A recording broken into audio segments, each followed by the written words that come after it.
बिस्मिल्लाहिर्रहमानिर्रहीम। Dear friends, colleagues and students, अस्सलाम वालेकुम वरहमतुल्लाह। मैं हूं मोहम्मद आफ्ताब और आप देख रहे हैं अपना प्यारा सा educational channel alpha science academy. इस लेक्चर में हम फिज़िक्स क्लास 11 के चैप्टर नंबर 2, जिसका नाम वेक्टर्स एंड इक्विलिब्रियम है, उसका पहला topic basic concepts of vectors के ऊपर बात करने वाले हैं। इस टॉपिक को हम 3 हिस्सों में डिवाइड करेंगे। आज जो है इसका पार्ट 1 होगा, जिसमें हम 5 मुख्तलिफ चीज़ों के बारे में बात करेंगे। So let's start. बिस्मिल्लाह। जी हाँ, शुरू करते हैं वेक्टर्स एंड इक्विलिब्रियम का लेक्चर नंबर 1, जिसमें हमारा टॉपिक है बेसिक कॉन्सेप्ट्स ऑफ वेक्टर्स। और आज हम पढ़ने वाले हैं difference between scalars and vectors, rectangular coordinate system, addition of vectors, resultant vector, और आखिर में बात करेंगे सब्ट्रैक्शन ऑफ वेक्टर्स पे। तो शुरू करते हैं। हमारा सबसे पहला सवाल कुछ इस तरह से है, how physical quantities are divided into scalars and vectors, explain with examples. Physical quantities को किस बुनियाद पर स्केलर्स और वेक्टर्स में तकसीम किया जाता है, इसकी वजाहत मिसालों के साथ की जाए, एग्जांपल्स के साथ की जाए। सो फिजिकल क्वांटिटीज की बात करें तो फिजिकल क्वांटिटीज ऐसी क्वांटिटीज़ को कहते हैं जिन्हें हम एक्यूरेटली मेजर कर सकते हैं, जैसे हमने चैप्टर 1 में तफसील में पढ़ा था। So in physics we come across several physical quantities such as mass, length, time, volume, density, force, etcetera etcetera. Physics में हमें बेशुमार फिजिकल क्वांटिटीज़ को लिखते हैं, पढ़ते हैं, सुनते हैं। मिसाल के तौर पे मास, लेंथ, टाइम, वॉल्यूम है, फिर डेंसिटी है, फोर्स है, और भी बेशुमार हैं। इनके तादाद सैकड़ों में है, हंड्रेड्स में है। तो फिर these physical quantities are divided into scalars and vectors depending upon their nature। हम इन physical quantities को divide कर देते हैं 2 हिस्सों में, एक का नाम scalars, दूसरे का नाम vector। लेकिन ये जो डिवीजन है, ये जो तकसीम है, हम किस बुनियाद पे करते हैं? हम इन फिजिकल क्वांटिटीज़ की नेचर की बुनियाद पे करते हैं। तो जब हम नेचर कहते हैं तो नेचर से क्या मुराद है? नेचर से मुराद है कि एक फिजिकल क्वांटिटी मुमकिना तौर पे 2 चीज़ों पे मुश्तमिल हो सकती है। Number 1 magnitude, number 2 direction. Direction ज़रूरी नहीं है कि हर फिजिकल क्वांटिटी के साथ हो, इसीलिए मैंने इसको ब्रैकेट किया हुआ है, यानी प्लस का साइन ज़रूर डाला है लेकिन ब्रैकेट किया है, इसलिए हर फिजिकल क्वांटिटी में डायरेक्शन नहीं होती। तो फिर इन 2 चीज़ों की बुनियाद पे कौन कौन सी चीज़ें? Magnitude and direction. Magnitude and direction decide करती हैं फिजिकल क्वांटिटी की नेचर को, और फिर इस नेचर की बुनियाद पे हम डिसाइड करते हैं कि ये फिजिकल क्वांटिटी स्केलर है या वेक्टर है। अच्छा, फिर फिजिकल क्वांटिटीज़ की, जैसे मैंने आपके सामने ये पूरा मैप रखा है, एक इसकी टाइप होगी स्केलर्स, दूसरी टाइप होगी वेक्टर्स। अब स्केलर्स कौन सी क्वांटिटीज़ हैं? ऐसी क्वांटिटीज जिसमें सिर्फ मैग्नीट्यूड होती है, नो डायरेक्शन। जबकि वेक्टर्स ऐसी फिजिकल क्वांटिटीज को कहते हैं जिसमें मैग्नीट्यूड के साथ साथ डायरेक्शन भी होती है, यानी दोनों चीज़ें होती हैं उसमें। तो जिसमें सिर्फ एक चीज़ है मैग्नीट्यूड, वो क्या हो गई? स्केलर्स। और जिसमें मैग्नीट्यूड के साथ डायरेक्शन भी है या डायरेक्शन दी हुई है या पूछी हुई है, वो क्या है? Vectors. Okay, so let's discuss each of them. कौन कौन सी स्केलर्स और वेक्टर्स को ज़रा डिटेल में हम बात कर लेते हैं। So definition and examples of scalars. So scalars and it's examples की हम बात कर लेते हैं। स्केलर्स की अब प्रॉपर डेफिनेशन की तरफ आते हैं। तो स्केलर ऐसी फिजिकल क्वांटिटीज को कहते हैं जिनको डिस्क्राइब करने के लिए सिर्फ और सिर्फ मैग्नीट्यूड की जरूरत होती है। दोबारा सुन लें, तमाम वो फिजिकल क्वांटिटीज जिनको कंप्लीटली डिस्क्राइब करने के लिए, जिनको वाज़िया करने के लिए, किसी को समझने या समझाने के लिए हमें सिर्फ और मैग्नीट्यूड की ज़रूरत होती है, उनको हम स्केलर्स कहते हैं। यानी the physical quantities which can be completely described by their magnitudes only are named as scalars. So इसका मतलब हुआ कि स्केलर्स कौन सी फिजिकल क्वांटिटीज हैं जिसमें सिर्फ मैग्नीट्यूड है, जैसे मैंने पिछली स्लाइड में आपको बताया। अच्छा, अब इस मैग्नीट्यूड से क्या मुराद है? मैग्नीट्यूड बजाते खुद 2 चीज़ों पर मुश्तमिल होती है। So magnitude is equal to numerical value plus a suitable unit. Magnitude 2 चीज़ों पर मुश्तमिल है, एक उसमें न्यूमेरिकल वैल्यू, नंबर 2 3 5 7 समथिंग, और दूसरा उसके साथ यूनिट जैसे किलोग्राम, सेकंड्स। अभी इसकी बात कर लेते हैं। दुकान पे हम गए और हमने कहा जी मुझे आटा चाहिए या चावल चाहिए, तो दुकानदार हमसे क्या पूछेगा? कितने चावल या कितना आटा चाहिए? तो मिसाल के तौर पे मैं कहता हूँ 15 किलोग्राम, तो बात मुकम्मल हो गई। इसमें मुझे किसी और डायरेक्शन की ज़रूरत नहीं है, डायरेक्शन बताने की ज़रूरत नहीं है। 15 इसमें क्या है? न्यूमेरिकल वैल्यू, और किलोग्राम क्या है? यूनिट। बात खत्म। इसी तरह अगर हम किसी हार्डवेयर की दुकान पे जाते हैं कोई रस्सी खरीदने, तो हम उसको कहते हैं भी मुझे रस्सी चाहिए, तो मुझे क्या पूछेगा? कितनी या कितने मीटर्स? तो मैं कहूँगा 20 मीटर्स। बात खत्म। इसमें 20 क्या है? न्यूमेरिकल वैल्यू, और मीटर्स क्या है? उसका यूनिट। इसी तरह टाइम, हम बात करते हैं भी एक खिलाड़ी ने बॉल फेंका, शुरू से लेकर आखिर तक, और एक बॉल कोई मुकम्मल होने में कितना टाइम लगा जी, लेट्स सपोज 45 सेकंड, बस बात खत्म।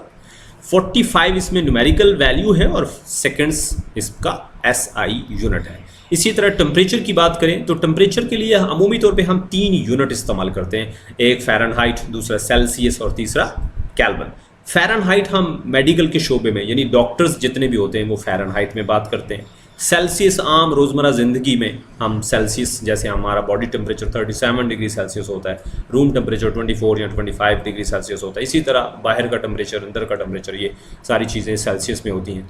और केल्विन हम यूज़ करते हैं लेबॉर्ट्रीज़ में। तो बुखार चेक करने के लिए हम डॉक्टर के पास गए, डॉक्टर ने एक थर्मामीटर हमारे माथे पे रखा या वो बगल में जो रखते हैं वो रखा, ज़ुबान के नीचे भी रख सकते हैं। ये इसलिए रखते हैं कि यहाँ इन बॉडी पार्ट्स के ऊपर टेम्परेचर मैक्सिमम होता है। तो वो उसने बताया जी 103 डिग्री आपका टेम्परेचर कितना है, 103 डिग्री फ़ारेनहाइट, बस बात ख़त्म हो गई। इसमें डायरेक्शन बताने की ज़रूरत नहीं पड़ी। तो ये जो मैंने बताया मैस, लेंथ, टाइम और टेम्परेचर, ये क्या हैं, ये वो फिज़िकल क्वांटिटीज़ हैं जिनको कंप्लीटली डिस्क्राइब करने के लिए सिर्फ और सिर्फ मुझे मैग्नीट्यूड की ज़रूरत पड़ी, लिहाजा मैं इनको क्या कह रहा हूँ, स्केलर्स। अच्छा, अब कुछ और एग्जांपल्स भी मैं आपको देता हूँ। सबसे पहले है वॉल्यूम, फिर डेंसिटी, डिस्टेंस, स्पीड, ये सारी चीज़ें जो हैं इनमें डायरेक्शन की ज़रूरत नहीं होती, मैग्नीट्यूड से बात समझ में आ जाती है। इसी तरह वर्क, एनर्जी, पावर, एंट्रोपी वगैरह, ये सारी क्या हैं, स्केलर क्वांटिटीज़। अब आगे चलते हैं। अब हम बात करेंगे वेक्टर्स और उसकी एग्जांपल्स पे। सो वेक्टर्स की डेफिनेशन के ऊपर देख लेते हैं। फिजिकल क्वांटिटीज़, ऐसी फिजिकल क्वांटिटी जिसमें हमें मैग्नीट्यूड के साथ साथ डायरेक्शन की ज़रूरत भी हो, उनको हम वेक्टर्स कहते हैं। यानी the physical quantities which require both the magnitude and direction for their complete description are called vectors. ऐसी फिजिकल क्वांटिटीज जिनको किसी को पूछने के लिए या किसी को बताने के लिए हमें मैग्नीट्यूड के साथ साथ डायरेक्शन की ज़रूरत भी पड़ती है, उनको हम वेक्टर्स कहते हैं। सो इसका मतलब हुआ कि वेक्टर ऐसी फिजिकल क्वांटिटीज़ हैं जिसमें दोनों चीज़ें आ गई। दोनों चीज़ें कौन कौन सी, मैग्नीट्यूड प्लस डायरेक्शन। ओके, तो फिर ये डायरेक्शन से क्या मुराद है? आप न्यूज़ सुनते हो, खबरें, न्यूज़, ये जो न्यूज़ है ये एब्रीवेशन है नॉर्थ, ईस्ट, वेस्ट, साउथ का, ठीक है। खबरें होती हैं ना आसपास की, इधर उधर की, चारों तरफ से आने वाली खबरों को हम, सारी दिशाओं से, डायरेक्शन से, समतों से आने वाली जो बातें हैं उनको हम न्यूज़ कहते हैं। और न्यूज़ का मतलब क्या होता है, नॉर्थ, ईस्ट, वेस्ट, साउथ। इसके अलावा अपवर्ड, डाउनवर्ड, राइटवर्ड, लेफ्टवर्ड, ये भी डायरेक्शन में ही आते हैं। अच्छा, फिर अब चंद एक एग्जांपल्स मैं आपको देता हूँ। डिस्प्लेसमेंट की मिसाल ले लें। फॉर एग्जांपल, आपके शहर में कोई अजनबी है, उसको रेलवे स्टेशन का नहीं पता, तो वो रेलवे स्टेशन पे जाना चाहता है, तो आपसे पूछता है भाई रेलवे स्टेशन यहाँ से कितनी दूर है, तो आप कहते हो 13 किलोमीटर, लेकिन बात मुकम्मल नहीं हुई। वो 13 किलोमीटर उसका अपोजिट चला जाए, लेफ्ट पे, राइट पे, किसी और डायरेक्शन में चला जाए, ठीक है, तो वो तो 13 + 13 26 किलोमीटर दूर चला जाएगा। तो आपको बताना पड़ेगा कि 13 किलोमीटर किस तरफ, मैं कहता हूँ नॉर्थ की तरफ। 13 किलोमीटर मेरे सामने नॉर्थ है तो इसलिए मैं नॉर्थ कह रहा हूँ। 13 किलोमीटर नॉर्थ की तरफ जाओ भाई, तो आपके रास्ते में क्या आएगा, रेलवे स्टेशन। तो इसका मतलब ये हुआ कि 13 किलोमीटर क्या था, मैग्नीट्यूड, और ब्रैकेट हमें डायरेक्शन, नॉर्थ क्या है, डायरेक्शन। जब तक मैं डायरेक्शन नहीं बताऊंगा बात मुकम्मल नहीं होगी, लिहाजा डिस्प्लेसमेंट क्या हुई, वेक्टर, क्योंकि इसमें डायरेक्शन की जरूरत है। इसी तरह वेलोसिटी 18 मीटर पर सेकंड ईस्टवर्ड, ये भी डायरेक्शन बताना पड़ी। एक्सेलरेशन 3.8 मीटर पर सेकंड स्क्वायर वेस्ट, ये अपवर्ड भी हो सकता है, डाउनवर्ड भी हो सकता है। जैसे फ्रीली फॉलिंग ऑब्जेक्ट का एक्सेलरेशन कितना था, 9.8 मीटर पर सेकंड स्क्वायर। डाउनवर्ड है तो पॉजिटिव लेंगे, अपवर्ड है तो नेगेटिव लेंगे, ठीक है। तो इसमें डायरेक्शन का फर्क पड़ जाता है। इसी तरह फोर्स, किस तरफ फोर्स लग रही है, किसी चीज़ के ऊपर, गाड़ी के ऊपर, मोटरसाइकिल के ऊपर आप फोर्स लगा रहे हो, कितनी फोर्स लगा रहे हो, 24 न्यूटन, किस तरफ, साउथ की तरफ। तो ये सारी चीज़ें, डिस्प्लेसमेंट, वेलोसिटी, एक्सेलरेशन, फोर्स, ये वो हैं जिनमें हमें मैग्नीट्यूड के साथ साथ डायरेक्शन की भी ज़रूरत पड़ी है, लिहाजा इनको हम क्या कह रहे हैं, वेक्टर्स। इसके अलावा वेक्टर्स की और एग्जांपल्स भी हैं, वो भी आपके सामने रख देते हैं। मोमेंटम बहुत इंपॉर्टेंट फिजिकल क्वांटिटी, अगले आने वाले चैप्टर में पढ़ेंगे। टॉर्क इसी चैप्टर में पढ़ेंगे। इम्पल्स नेक्स्ट चैप्टर में पढ़ेंगे। इसी तरह वेट है, इलेक्ट्रिक फोर्स है, मैग्नेटिक फोर्स है, इलेक्ट्रिक फील्ड और मैग्नेटिक फील्ड भी हम यहाँ लिख सकते हैं। ये सारी जो फिजिकल क्वांटिटीज़ जो हमने आपके सामने रखी हैं, इनमें हमें मैग्नीट्यूड के साथ साथ डायरेक्शन की ज़रूरत भी पड़ती है, लिहाजा इनको हम क्या कह रहे हैं, वेक्टर्स। ओके, आगे चलते हैं। अब बड़ा एक इंपॉर्टेंट पॉइंट है, how a vector is represented, explain. एक वेक्टर को रिप्रेजेंट कैसे किया जाता है, लिखा कैसे जाता है, दिखने में कैसा है। सो रिप्रेजेंटेशन ऑफ वेक्टर तीन तरह की है, बुक्स में अलग है, हैंडराइटिंग में अलग है, और ग्राफिकल तरीका जो है वो अलग है। तो बुक्स में कैसे लिखा है, बुक्स में जब हम वेक्टर्स को लिखते हैं या हमारे पास जो बुक्स आती हैं उसमें जो चीज़ें वेक्टर होती हैं वो जो हरूफ होते हैं, जैसे आप देख सकते हैं A, D, R and V, ये सारी वेक्टर क्वांटिटीज़ हैं।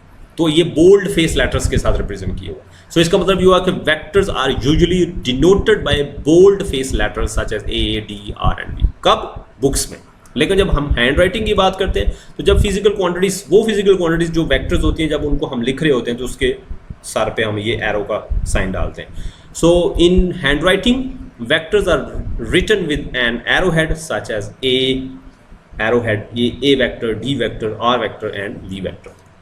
इसी तरह जब हम ग्राफिकली किसी चीज़ को रिप्रेजेंट करते हैं, बुक्स में हमें एक ख़ास स्केल के मुताबिक वेक्टर्स को रिप्रेजेंट करना होता है, तो फिर वहाँ हम एक डायरेक्टेड लाइन सेगमेंट के साथ हम एक वेक्टर को रिप्रेजेंट करते हैं। So graphically a vector is represented by a directed line segment with an arrowhead. जैसे आप ये देख सकते हैं, ये वेलोसिटी है और ये AB, ये जो लाइन है ये रिप्रेजेंट क्या कर रही है, इस वेक्टर की मैग्नीट्यूड को भी और साथ साथ इसकी डायरेक्शन को भी।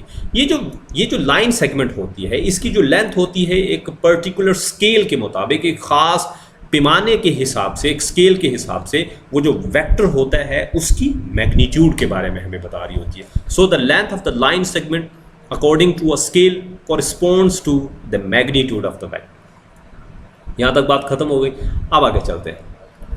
हमारा अगला जो पॉइंट था वो है what is meant by rectangular coordinate system, RCS या फिर CCS। CCS क्यों कह रहे हैं? कार्टेशियन कोऑर्डिनेट सिस्टम भी इसको कहा जाता है। So what is meant by rectangular coordinate system. अगर आप रेक्टेंगुलर कोऑर्डिनेट सिस्टम को समझना चाहते हैं तो आपको दो चीज़ों का पता होना चाहिए। कौन कौन सी? एक है कोऑर्डिनेट एक्सिस और दूसरा है ओरिजिन। कोऑर्डिनेट एक्सिस क्या होता है? जब भी दो लाइनें एक दूसरे के साथ 90 डिग्री पे इंटरसेक्ट करती हैं, जैसे ये देख लो, ये दो लाइनें हैं और ये एक दूसरे को क्या कर रही हैं, 90 डिग्री पे इंटरसेक्ट कर रही हैं, तो ये दोनों लाइनें एक दूसरे के लिए क्या कहलाएंगी, coordinate axis. So two lines drawn at right angles, right angles क्या होते हैं, 90 डिग्री पे, to each other are known as coordinate axis. जैसे ये देख सकते हैं, ये एक लाइन है हॉरिजॉन्टल, ये दूसरी लाइन है वर्टिकल, ये एक दूसरे को इंटरसेक्ट कर रही हैं। कितने एंगल पे इंटरसेक्ट कर रही हैं, 90 डिग्री पे, लिहाजा ये दोनों क्या कहलाएंगी, कोऑर्डिनेट एक्सिस। अच्छा, फिर ओरिजिन क्या हुआ? The point of intersection of two coordinate axis is known as origin. ये जो पॉइंट है जहाँ पे ये दोनों एक दूसरे को इंटरसेक्ट करेंगे, जैसे आप यूँ देख सकते हैं, ये जिस पॉइंट पे ये एक दूसरे को इंटरसेक्ट कर रही हैं, ज्वाइन कर रही हैं, ये वाला पॉइंट सेंटर में, इस पॉइंट को हम ओरिजिन कहते हैं और इसको O से रिप्रेजेंट करते हैं। अच्छा, फिर अब कार्टेशियन कोऑर्डिनेट सिस्टम या फिर रेक्टेंगुलर कोऑर्डिनेट सिस्टम क्या हुआ? ये जो सिस्टम वजूद में आ रहा है, ये जो कोऑर्डिनेट एक्सिस के आपस में मिलने से, इंटरसेक्ट करने से ये जो सिस्टम वजूद में आ रहा है, इस सिस्टम को हम कार्टेशियन या फिर रेक्टेंगुलर कोऑर्डिनेट सिस्टम कहते हैं। इसमें से एक जो लाइन होती है, ये दो लाइनों हैं, इनमें से ये जो कोऑर्डिनेट सिस्टम है इसकी जो दो लाइनों हैं उसमें से एक लाइन को हम एक्स एक्सिस कहते हैं जबकि दूसरी को वाई एक्सिस कहते हैं। ठीक हो गया जी। So one of the lines of this coordinate system is named as X axis while the other as Y axis. एक को एक्स एक्सिस, दूसरे को वाई एक्सिस कहते हैं। अच्छा जी, अब बात आगे बढ़ाते हैं। Which of the axis is taken as X axis and which one as Y axis. इनमें से कौन सा, ये जो दो लाइनें हमने आपको दिखाई, इनमें से कौन सा एक्सिस जो है उसको एक्स एक्सिस कहा जाता है और किसको वाई एक्सिस कहा जाता है? सो कार्टेशियन कोऑर्डिनेट सिस्टम में यूजुअली ये जो हॉरिजॉन्टल लाइन होती है, नीचे वाली लाइन, ये वाली लाइन, ये इसके साथ ये वाली जो लाइन है, ये हॉरिजॉन्टल लाइन होती है और इसको हम एक्स एक्सिस कहते हैं। ठीक है जी। जहाँ आप देख सकते हैं इसको हम एक्स प्राइम और एक्स के साथ रिप्रेजेंट कर रहे हैं। ये जो ओरिजिन होता है, ओरिजिन से ये जो एक्स एक्सिस है, ओरिजिन से राइट साइड पे पॉजिटिव होता है और लेफ्ट साइड पे नेगेटिव होता है, इसलिए नेगेटिव को हमने एक्स प्राइम के साथ रिप्रेजेंट किया हुआ है। इसी तरह जो वर्टिकल लाइन होती है, ऊपर से नीचे की तरफ ये जो लाइन होती है, उसको हम वाई एक्सिस कहते हैं और इसमें इस ओरिजिन से वाई एक्सिस का ओरिजिन से ऊपर वाला जो हिस्सा है ये पॉजिटिव होता है और नीचे वाला जो हिस्सा है उसको हम नेगेटिव कहते हैं। हमारा जो नेक्स्ट क्वेश्चन है बहुत ही इंपॉर्टेंट है और वो कुछ इस तरह से है, how the direction of a vector is denoted in a plane. किसी एक वेक्टर की जो डायरेक्शन है एक प्लेन के अंदर उसको कैसे रिप्रेजेंट किया जाता है। तो किसी एक वेक्टर की जो डायरेक्शन है एक्स वाई प्लेन के अंदर वो एक रिप्रेजेंटेटिव लाइन के साथ शो की जाती है, और वो जो रिप्रेजेंटेटिव लाइन है वो एक एंगल बनाती है पॉजिटिव एक्स एक्सिस के साथ एंटी क्लॉकवाइज डायरेक्शन में। वो जो एंगल होता है वो बताता है कि ये कितने जाविये पर है, कितने डिग्रीज पे एक्स एक्सिस के साथ पड़ा हुआ है। जैसे आप यहाँ देख सकते हैं ये एक्स एक्सिस है, ये वाई एक्सिस है, और ये पूरा क्या है, रेक्टेंगुलर कोऑर्डिनेट सिस्टम। यहाँ पे एक पॉइंट है P जिसके दो कोऑर्डिनेट्स हैं, एक है A दूसरा है B। इसको ओरिजिन से मिलाने वाली ये जो लाइन है ये वेक्टर है बेसिकली डिस्प्लेसमेंट, और इसका पॉजिटिव एक्स एक्सिस ये वाला जो लाइन है इसके साथ जो एंगल बन रहा है थीटा, वो एंगल बताएगा कि इसका डायरेक्शन क्या है। अच्छा, अब एक और बड़ी इंपॉर्टेंट बात, ये जो पॉइंट P है इसके दो कोऑर्डिनेट्स हैं, एक A है दूसरा B है। इससे क्या मुराद है? इससे मुराद है ये जो नोटेशन है, इससे मुराद है कि अगर हम ओरिजिन से शुरू करें, यहाँ से शुरू करें, तो हम पॉइंट P पे पहुँच जाते हैं। We can reach P by moving A units along the positive X axis and then B units along the positive Y axis. अगर हम यहाँ से शुरू करें ओरिजिन से और एक्स एक्सिस पे चलते जाएं कितना A यूनिट्स, और फिर वहाँ से हम वाई एक्सिस यानी ऊपर की तरफ बढ़ते जाएं कितना B यूनिट्स, तो हम कहाँ पे पहुँच जाते हैं, पॉइंट A B पे। सो जो डायरेक्शन है किसी भी वेक्टर की प्लेन के अंदर वो एक रिप्रेजेंटेटिव लाइन के साथ शो की जाती है, और उसका जो एंगल होता है वो हमेशा कितना होता है, किसके साथ होता है, पॉजिटिव एक्स एक्सिस के साथ, और उसकी डायरेक्शन क्या होती है, एंटी क्लॉकवाइज। एंटी क्लॉकवाइज क्या होती है, घड़ी की जो सुइयां होती हैं उसके अपोजिट। अच्छा, अब इसी का एक और सवाल है इसी तरह का कि how the direction of a vector is denoted in space. Space में एक्स वाई जी एक्सिस में एक जो वेक्टर होता है उसकी डायरेक्शन को कैसे रिप्रेजेंट किया जाता है। So direction of a vector in space, जब हम किसी एक वेक्टर की जो डायरेक्शन है स्पेस में उसको जाहिर करना चाहते हैं तो हमें एक और एक्सिस की ज़रूरत पड़ती है जिसका नाम है जी एक्सिस। इसको जेड एक्सिस भी कहते हैं। ये वाला जो एक्सिस है ये दोनों, मिसाल के तौर पे ये एक्स एक्सिस है, ये वाई एक्सिस है, तो ये दोनों एक्सिस के साथ ये जो थर्ड एक्सिस होगा जी, वो कितने एंगल पे होगा, 90 डिग्री पे। यानी एक्स के साथ देखें या वाई के साथ देखें, आप दोनों के साथ वो उसका जो एंगल है वो कितना बनेगा, 90 डिग्री होगा। सो जैसे आप कमरे की कोई एक नुक्कड़ देख लें, कोई एक कोना देख लें, छत वाला या फर्श वाला, उसमें देखें आपको तीन लाइनें नजर आएंगी, एक इस तरफ उसको एक्स एक्सिस कह लें, दूसरी इस तरफ जा रही होती है उसको वाई एक्सिस कह लें, और तीसरी ऊपर की तरफ जा रही होती है उसको जी एक्सिस कह लें। और वो जो कोना होता है जहाँ पे ये तीनों लाइनें आपस में ज्वाइन कर रही होती हैं उसको ओरिजिन कहते हैं। यहाँ देख सकते हैं ये हो गया आपका एक्स एक्सिस, ये फर्श का एक दीवार ले लें, ये एक लाइन ले लें, ये दूसरी लाइन ले लें, और ये तीसरी लाइन जो ऊपर की तरफ जा रही होती है। अच्छा, अब यहाँ पे हमें एक एंगल नहीं बल्कि तीन एंगल्स की ज़रूरत पड़ेगी, 3 angles. The direction of a vector in space is specified by 3 angles which the representative line makes with x, y and z axis। यहाँ जो representative line है वो 3 एंगल बना रही है, एक x एक्सिस के साथ, दूसरा y एक्सिस के साथ, और तीसरा z एक्सिस के साथ। यहाँ भी x, y, z के अपोजिट होते हैं।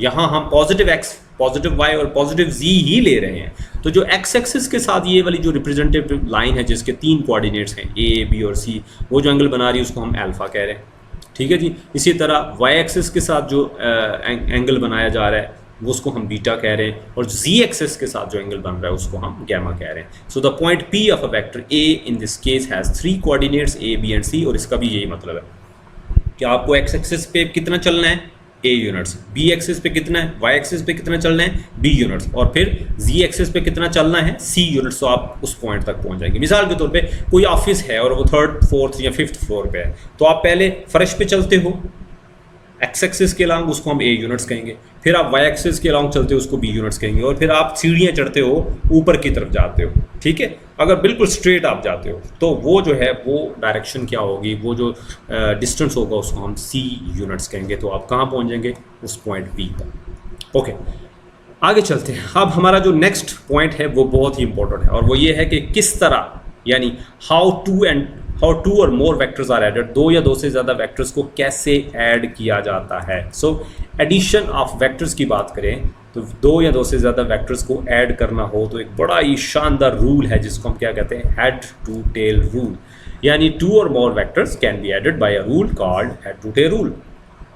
Head to tail rule HTR क्या होता है? अगर हमारे पास दो वेक्टर्स हैं, एक वेक्टर A है जैसे यहाँ पे आप देख रहे हैं, इसकी डायरेक्शन इस तरफ है, दूसरा वेक्टर ये है, इसको हम B कह रहे हैं। अगर इन दोनों वेक्टर्स को जोड़ना हो तो कैसे जोड़ेंगे? पहले वेक्टर A को रखेंगे और वेक्टर A के हेड के ऊपर, यहाँ आप देख सकते हैं, यहाँ पे वेक्टर A के हेड के ऊपर दूसरा वेक्टर हमने रख दिया, या यूँ कह लेंगे दूसरे वेक्टर का जो टेल है उसको पहले वेक्टर के हेड के ऊपर रख दिया, और फिर रिजल्टेंट निकालना है। चूंकि दो ही वेक्टर हैं तो इसका रिजल्टेंट कैसे निकलेगा? इसका रिजल्टेंट निकलेगा पहले वेक्टर की टेल को दूसरे वेक्टर के हेड के साथ मिला दें। तो ये जो ग्रीन लाइन है ये रिजल्टेंट वेक्टर है, and it is represented by R and this is equal to A plus B।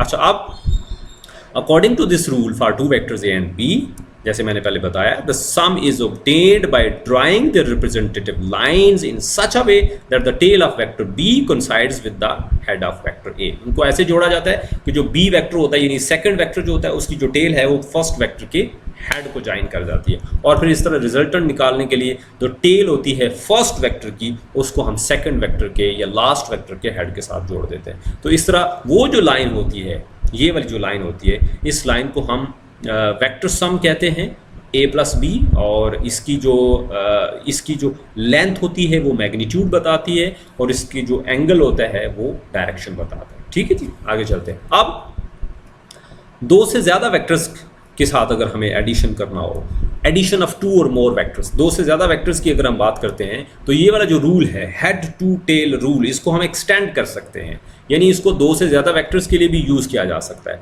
So this rule can be extended to find the sum of any number of vectors. ठीक है, 2, 3, 4, 5 जितने भी vectors हों सबको हम करना क्या है, वेरी सिंपल। सेकेंड वेक्टर, पहला वेक्टर रखा, उसके हेड पे, उसके हेड के ऊपर दूसरे वेक्टर की टेल, दूसरे के हेड के ऊपर तीसरे वेक्टर की टेल, तीसरे के हेड पे चौथे वेक्टर की टेल, और फिर फर्स्ट वाला जो वेक्टर है उसकी टेल को लास्ट वाला जो वेक्टर उसके हेड के साथ मिला देना। तो वो जो लाइन होगी उस लाइन को हम रिजल्टेंट लाइन कहेंगे। उसकी लेंथ जो है वो मैग्नीट्यूड, और उसकी जो डायरेक्शन है वो एंगल जो होगा उसका वो डायरेक्शन बताएगी। अच्छा, अब ये इसका अपोजिट भी देख लेते हैं। सिमिलरली अगर आपको B के अंदर A को ऐड करना हो तो ये देख ले, B जैसे है वैसे ही रहेगा, ये B पहले जिस तरफ पड़ा हुआ था वैसे रहेगा, और A जो है उसकी टेल B के हेड पे यहाँ आ जाएगी ऐसे। और फिर उसी तरह आपने क्या करना है कि फर्स्ट वेक्टर, अब फर्स्ट वेक्टर क्या है B, उसकी टेल को सेकंड वेक्टर A उसके हेड के साथ मिला देना। ये ले, ये जो लाइन है ये रिजल्टेंट लाइन है, और आपकी बार ये R is equal to B plus है। अच्छा, अब ये क्या है, B प्लस है, और पिछली वाली स्लाइड पे हमने A प्लस B किया था, A प्लस B। अब अगर इन दोनों ट्राइंगल्स को हम यूँ आपस में ऐसे जोड़ दें, ऐसे, तो आप देख रहे हैं कि जो दरमियान वाली लाइन है, दोबारा देख लें, इस रिजल्टेंट लाइन का जो डायरेक्शन है वो ऊपर की तरफ है, और यहाँ जो रिजल्टेंट लाइन थे उसका डायरेक्शन भी ऊपर की तरफ है। तो जब हमने इस तरह ये जोड़ा इसको यूँ, तो ये रेक्टेंगल बन गई।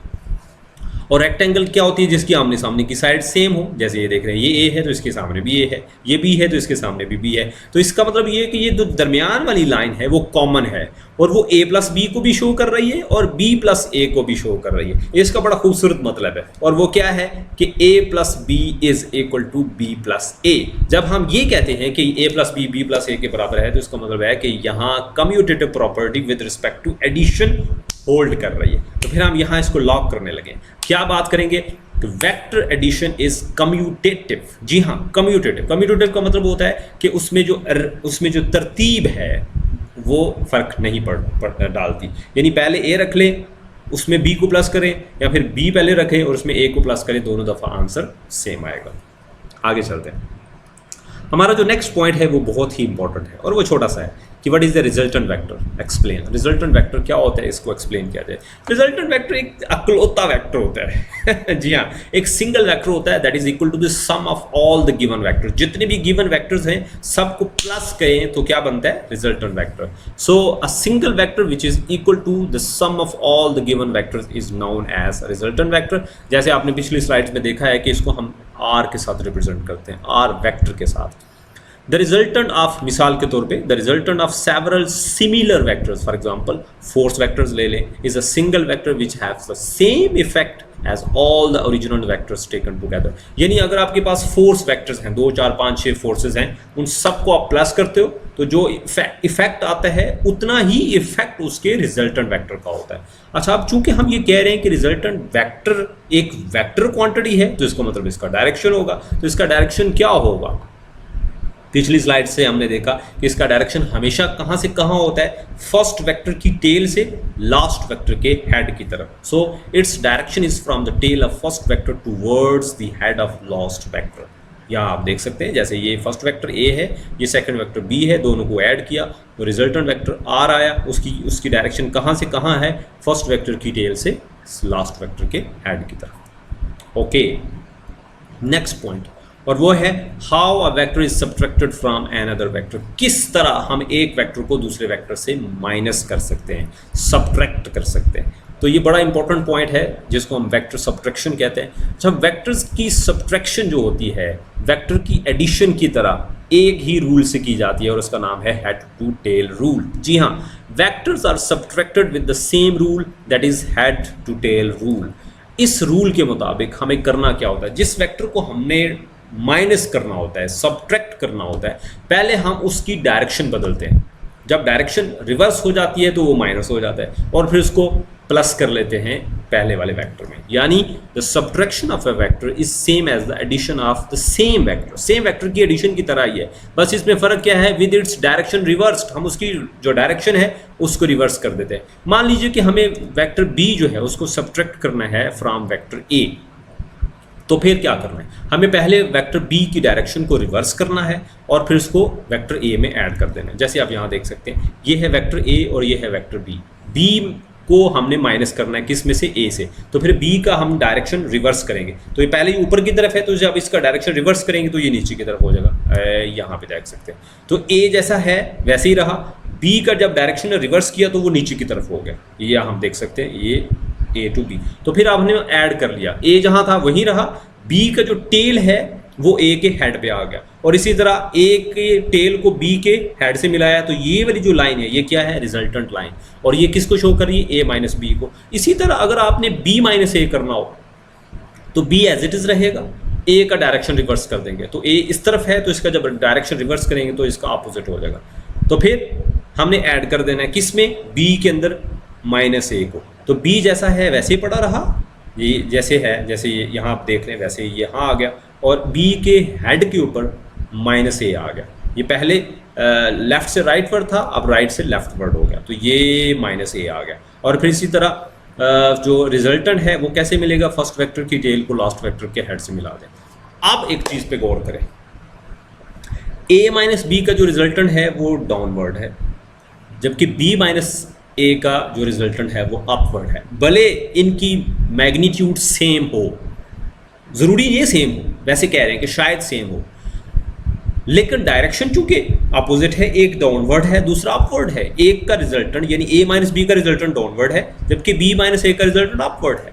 चाहे इनकी मैग्नीट्यूड सेम हो, लेकिन चूंकि डायरेक्शन डिफरेंट है लिहाजा ये इक्वल नहीं माने जाएंगे। यानी कि हम ये कहेंगे कि a minus B is not equal to b minus A. इस बात का क्या मतलब है, इस बात का मतलब है कि commutative property with respect to subtraction does not hold, होती नहीं है, ऐसे तो होती नहीं है।